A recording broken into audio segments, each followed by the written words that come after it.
नमस्कार, आप देख रहे हैं प्राइम टीवी और मैं हूं आपके साथ मुस्कान अजमानी। बुलेटिन की शुरुआत बड़ी खबर से होगी। बसपा से बाहर जाने के बाद इमरान मसूद ने आखिरकार एक बार फिर से कांग्रेस ज्वाइन की है।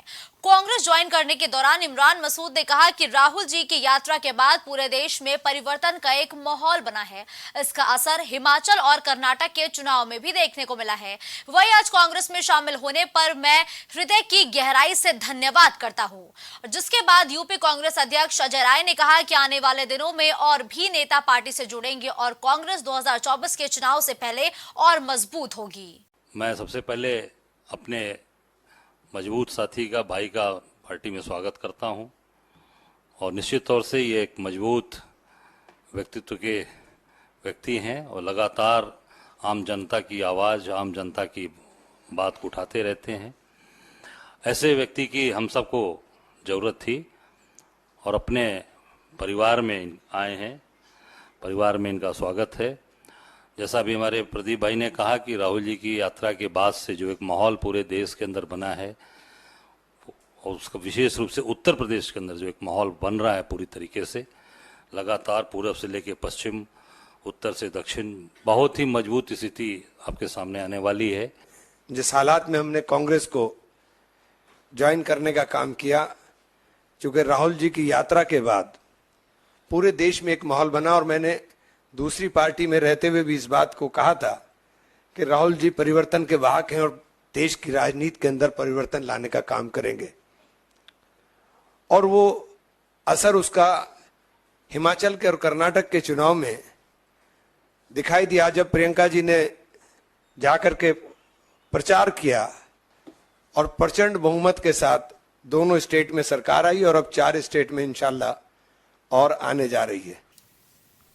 अब खबर हरदोई से है, जहां पहुंचे समाजवादी पार्टी के नेता पूर्व एमएलसी सुनील सिंह साजन ने कहा मायावती को तय करना है कि वो आईएनडीए गठबंधन के साथ है या एनडीए गठबंधन के साथ है। सुनील सिंह साजन ने मायावती के बयान पर कहा कि समाजवादी पार्टी ने नारा दिया था, सोशलिस्टों ने बांधी गांठ पिछड़े पावे 100 में 60। दूसरे नारे जितनी संख्या में भारी उसकी उतनी हिस्सेदारी, ये नारा काशीराम ने दिया था। क्या मायावती काशीराम के आंदोलन से उनकी सोच से अलग हो गई हैं? क्या केवल भाजपा की एजेंट बनकर रह गई हैं? मायावती को तय करना पड़ेगा वो इंडिया की तरफ से हैं या फिर एनडीए की तरफ से। सोशलिस्टों ने बांधी गांठ पिछड़े पांव 100 में 60 और दूसरा नारा जिसकी जितनी संख्या भारी उसकी उतनी हिस्सेदारी, ये नारा तो काशीराम जी ने दिया था। क्या मायावती जी काशीराम जी के आंदोलन से, उनकी सोच से अलग हो गई हैं?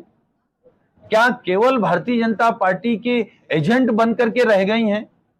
मायावती जी को भी तय करना पड़ेगा वो इंडिया की तरफ से खड़ी होंगी या एनडीए की तरफ से खड़ी होंगी। अब खबर रायबरेली से है, जहां डीएम हर्षिता माथुर ने पहले संपूर्ण समाधान दिवस पर फरियादियों की सुनवाई करती हुई वो नजर आई हैं। जिलाधिकारी हर्षिता माथुर संपूर्ण समाधान दिवस के मौके पर लालगंज तहसील पहुंची थी, जहां डीएम के तहसील पहुंचने से पहले ही बड़ी संख्या में फरियादी अपनी समस्याओं को लेकर लाइनों में खड़े थे। शिकायतों के निस्तारण के लिए टीम गठित कर दी गई है। देखिए, तहसील दिवस में आज विभिन्न रूप की शिकायतें आई हैं, जिसमें राजस्व से संबंधित, पुलिस से संबंधित, बिजली विभाग से, हमारे विकास के विभिन्न विभागों से जैसे कि सिंचाई और पंचायती राज, इन सभी से संबंधित शिकायतें प्राप्त हुई हैं। आज भीड़ काफी थी, क्या लगता है कि जो निचले स्तर के कर्मचारी हैं वो जिम्मेदारी नहीं निभा रहे? देखिए, इसको दोनों तरह से देखा जा सकता है। जितनी भी शिकायतें आई हैं जिसमें ये अवगत कराया गया है कि पूर्व में शिकायत की गई है, उन सबकी भी साथ में रिपोर्टें निकाल के देखी गई हैं, तो मुझे ऐसा नहीं महसूस हुआ कि तहसील से लोगों की शिकायतों पे कार्य नहीं हुआ है। हाँ, किसी शिकायत के संबंध में जो निस्तारण है उसके आगे जो कार्रवाई व्यक्ति चाहते हैं उसके संबंध में लोग मिलने आए हैं और आज पूरा प्रयास किया गया। आप भी देख सकते हैं पूरा सभागार भरा हुआ है, समस्त विभाग के लोग यहाँ पर उपस्थित हैं और सभी लोग प्रयास कर रहे हैं कि ज़्यादा से ज़्यादा निस्तारण किया जाए। खबर कुशीनगर से है, जहां लोगों की सुरक्षा के लिए उच्च अधिकारियों के आदेश के कड़ी में कुशीनगर के जानकी नगर बाजार में अतिक्रमण हटाओ अभियान चलाया गया, जहां व्यापार करने वाले ठेला लगाकर सड़क को जाम कर देते हैं, जिसके चलते आवागमन बाधित हो जाता है और दुर्घटना तक हो जाती है, जिस पर जानकी नगर पहुंचे क्राइम इंस्पेक्टर संतोष कुमार श्रीवास्तव के नेतृत्व में जनता की सुरक्षा का एहसास कराते हुए सड़क पर अतिक्रमण नहीं करने की सलाह दी है। उन्होंने जनता से अपील करते हुए कहा कि जहां दुकान लगाई जा रही है उसे मुख्य सड़क से दोनों तरफ 3-3 मीटर की दूरी पर अपनी दुकान लगाए, जिससे ट्रैफिक का आवागमन होता रहे।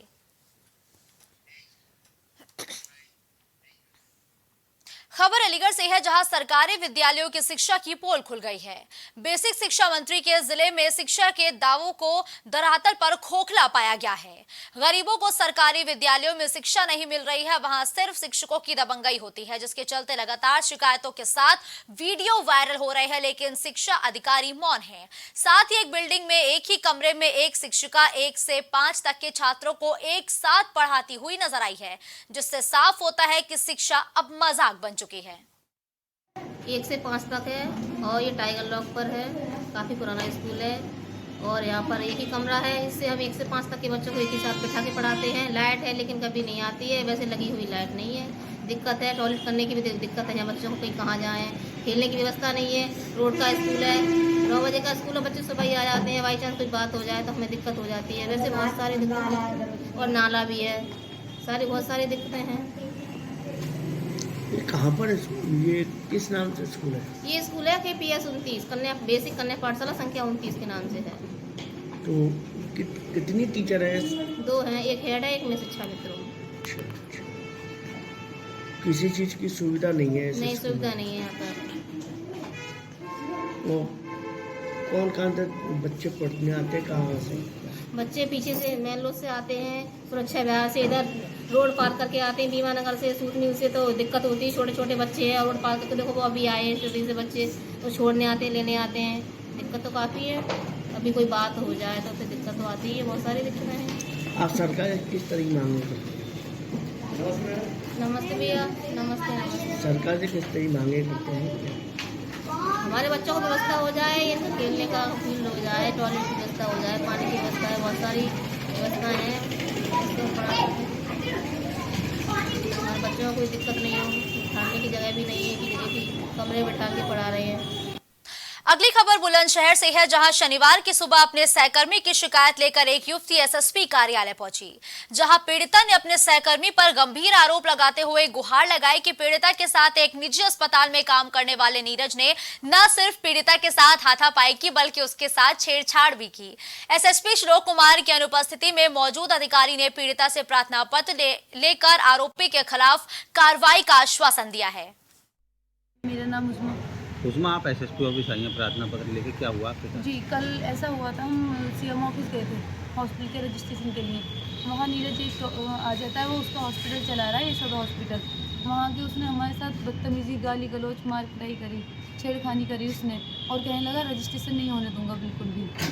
उसके बाद मैंने 112 पे कॉल करी, फैंटम वाले उठाकर ले गए उनको, लेकिन उसके बाद उन्होंने कोई भी कार्रवाई नहीं करी और उसको ले देकर छोड़ दिया। अब खबर कानपुर से है, जहां डबल मर्डर जमीनी विवाद में 2 सगे भाइयों की हत्या के मामले में मृतक दोनों भाइयों के शव गांव पहुंचने पर ग्रामीणों में आक्रोश फैल गया और पूरा गांव आरोपियों के खिलाफ खड़ा हो गया है। परिजनों और ग्रामीणों ने शवों का अंतिम संस्कार करने से ही मना कर दिया, जिसको लेकर पीड़ित परिवार ने दोषियों और लापरवाह अधिकारियों पर कड़ी कार्रवाई किए जाने की मांग की है। हमारा नाम जितेंद्र सिंह है, कहाँ के रहने वाले? निनाया गांव के रहने वाले हैं। क्या समस्या है जो आप? समस्या ये है कि जो मृतक यहाँ पे हुई है, जो इनकी इन परिवारों को तो पहले बात तो आजीवन कारावास होना चाहिए। आजीवन कारावास के साथ में हम सरकार से अपनी ये चाहते हैं, जो लड़कियां इनके शादी करने ले गए उनको 50-50 लाख रुपए मिलने चाहिए मुआवजा, और 2 भाइयों को नौकरी मिलनी चाहिए, और इनके घर में बुलडोजर चलना चाहिए, और सारे अपराधी जितने हैं 12-13 सबको जेल आजीवन कारावास होना चाहिए। 10-15 दिन का मैटर चल रहा है, जमीनी विवाद है। न लेखपाल ने सुनवाई किया, न राजस्व ने किया, न SO गजनेर ने किया, न चौकी इंचार्ज प्रभारी ने किया। चौकी इंचार्ज प्रभारी के संज्ञान में मामला था पूरा, ठीक है, न SO गजनेर के संज्ञान में मामला था पूरा। किसी ने कुछ सुनवाई नहीं किया। इन सबको जेल होनी चाहिए। गरीब आदमी को, बैकवर्ड समाज का गरीब आदमी को आज मृत्यु की घाट उतार दिया गया। पिताजी हैं, बड़े बड़े पापा हैं पिताजी। क्या मांग है आपकी? मेरी मांग ये है कि पहले तो जितने अपराधी हैं 12-13 सभी को सजा होनी चाहिए, कड़ी से कड़ी, ठीक। और प्लस इसके बाद में हमारे भाई और नौकरी चाहिए, बहन की शादी के लिए पैसे चाहिए। पुलिस ने उन्हें गिरफ्तार कर लिया है, जेल भेज दिया है। कहाँ भेजा है? 4 लोग हैं, केवल 3-4 लोग हैं, फरार हैं सभी लोग। कहाँ बंद हुए हैं? विजय कुमार विश्वकर्मा। ये जो मृतक हैं आपके कौन है? भाई है। क्या समस्या है आपकी? अब हमारे भाइयों की समस्या तो आप खुद देख रहे हो, और हमें न्याय चाहिए, अन्याय नहीं चाहिए। जो कुछ न्याय होए वो यही हो जाए। नहीं, क्या चाहते हैं? सरकार से क्या उम्मीद रखते हैं? सरकार से यही उम्मीद करते हैं कि जो उनके बच्चियां हैं उनके लिए कुछ सेवा कर दी जाए। खबर हरदोई से है, जहां सुखेता नदी में मछली पकड़ने गए एक 40 वर्षीय ग्रामीण का शव सुखेता के किनारे पड़ा मिला। शव मिलने से इलाके में सनसनी फैल गई। सूचना पाकर थाना पुलिस मौके पर पहुंची और शव को हिरासत में लेकर पोस्टमार्टम के लिए भेज दिया है और परिजन हत्या की आशंका जता रहे हैं, जिस पर पुलिस ने कार्रवाई का आश्वासन दिया है। ग्राम सुनौरा थाना क्षेत्र मंडला के रहने वाले ये कल शाम को करीब 5 बजे मछली पकड़ने के लिए गए थे सुखेता नदी में, जो गांव के पास में ही है, और ये वापस नहीं लौटे। इनका जो है शव सुबह उसी सुखेता नदी में उतरता हुआ मिला है। शव को पंचायतनामा करके पोस्टमार्टम के लिए भेजा गया है। आसपास ये भी जानकारी इकट्ठा की गई तो ये प्रकाश में आया कि ये मछली पकड़ने गए थे और शराब भी पीने के कुछ आदि थे। पोस्टमार्टम रिपोर्ट के बाद इसमें आवश्यक विधिक कार्रवाई की जाएगी। इस बुलेटिन में फिलहाल के लिए बस इतना ही। देश दुनिया की तमाम बड़ी खबरों के लिए आप देखते रहिए प्राइम टीवी।